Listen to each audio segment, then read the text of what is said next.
ฉันผู้ชายงามกูเชื่อตัวเต้ก็ทอมมาไหนดิกูงามประตูแทนมาเจอแล้วลูกหลานก็เลยสะพอนกินกระปุ่นเลยพี่น้องแซ่บอยู่ปลากระปุ่นยังนี่ลายป้าสบายดีปะลุงนะสิปิดคลิปเลยสบายดีปะลุงไงลูกสบายดีปะลุงขอลาไปเพียงสำนีเด้อปะลุงกินข้าวปุ้งทูอีกบันหนึ่งแน่สาธุนี่ก็เป็นวายเสาหงกับซื้อวายมาน้องบ่มีแนวกินแต่วายอันนี้เป็นกระดูกหมูมีแต่กระดูกนะพี่น้องบ่มีซีนอันนี้ก็เป็นหนังเนาะป่าเอาให้มาอันอ้อมใส่นั่นใส่นี่เพิ่นหมักหมักบวบกับบ่มีใส่เป็นหนังงัวบ่เป็นหนังยังทุกอย่างนั่นแหละเนาะ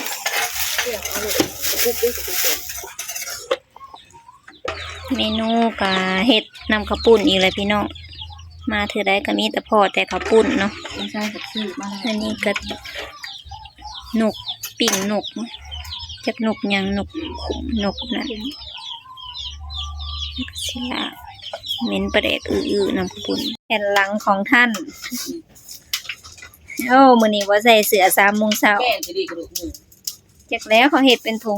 กระดูกป้ากินข้าวใส่กระป๋องเราบ่มีถ้วยป้าเหี่ยวมาเหี่ยวเชิญตุ้ยมาลูกแซ่บบ่กัดกะปิไปในโตโดกูกินจับ1บ่เชื่อโทรมาเว้นนี่ก็โซไลเบิ่งโซไลเปียมาเด้สบายดีปะลุงแน่ไปดีลุงนี่นั่งเค้กบ่เอาไปลุงบ่เห็นนี่นั่งอยู่นี่ลุงยังเห็นได้แล้วเอาแขนมาเบิ่งบัดนี้เห็นแล้วเบิ่งไปเอาอีกป้าที่โทลายยังนี่นะลายกวางได้ยังนี่ได้ยังนี่เบิ่งสิเบิ่งให้ได้ยังเบิ่งเอามือออกโอ้ลายเทวดา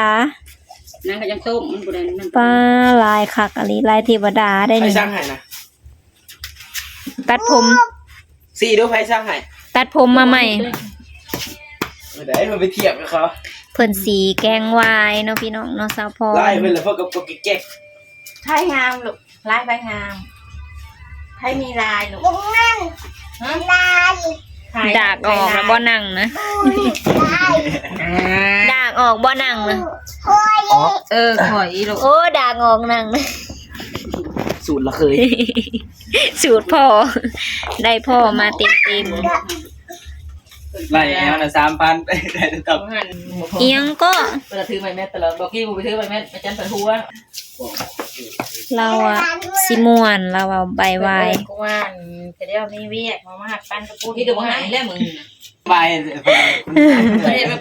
เพ็บอยู่พันมาร้อนมาปั้งแต่กูห่วยกูตื่นหรือกูเมื่อยนี่บอลเขาลูก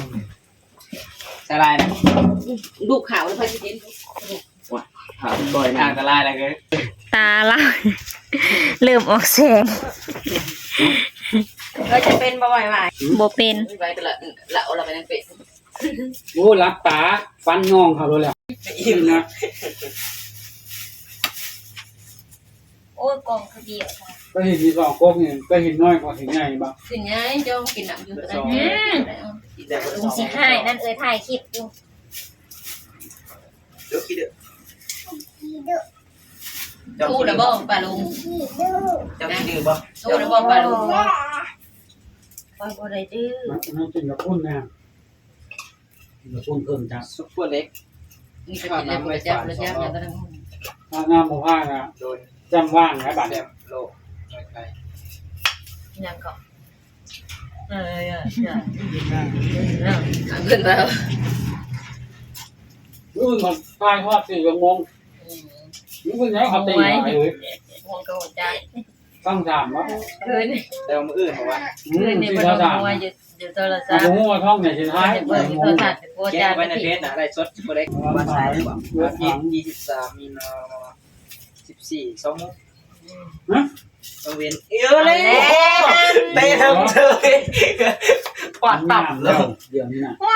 เนี่ย เล่งแท้เจ้า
คนมากบักอันนั้น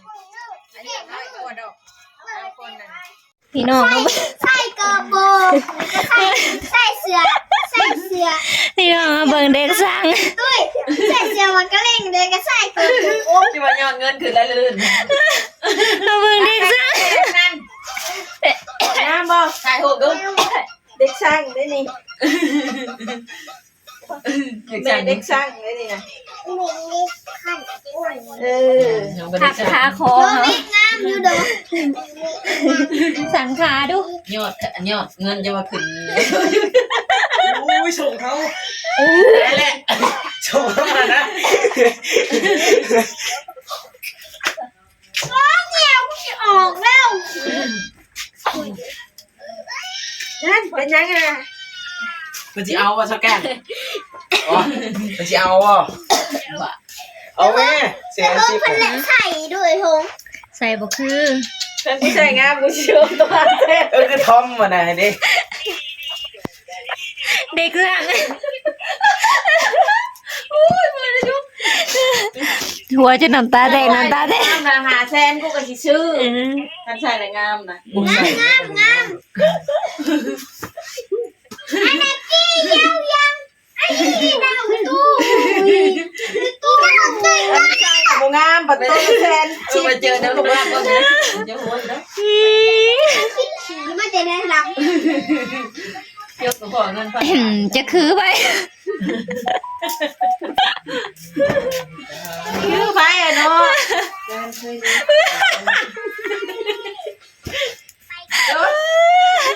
ลูกมันก็ ลูกก็เจออยู่นะ บ่ดอกขายของมาแล้วช่วงนี้มีแล้วแล้ว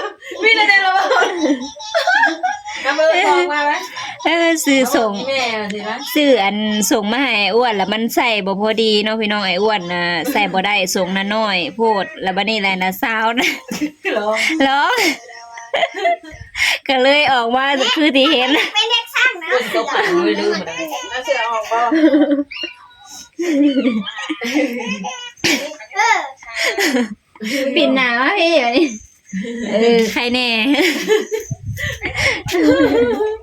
แม่เขาสิถ่ายเพื่อนลงสตอรี่เอ็ดคอนเทนต์กับเขาบอกเพื่อนใส่สุขาบาน ๆเขาบอกแล้วก็ใส่หมวกเด้อพี่เขา คอนเทนต์กันดู ก สองเรื่องมาลงมาจะเว้ยคอนเทนต์นั่งลงคอนเทนต์นั่งลง แอน ตอนกัน จะมายอดเกิดนั่นแหละเดิน แต่สิเห็ดพี่น้องเนาะ ไอ้น้องสต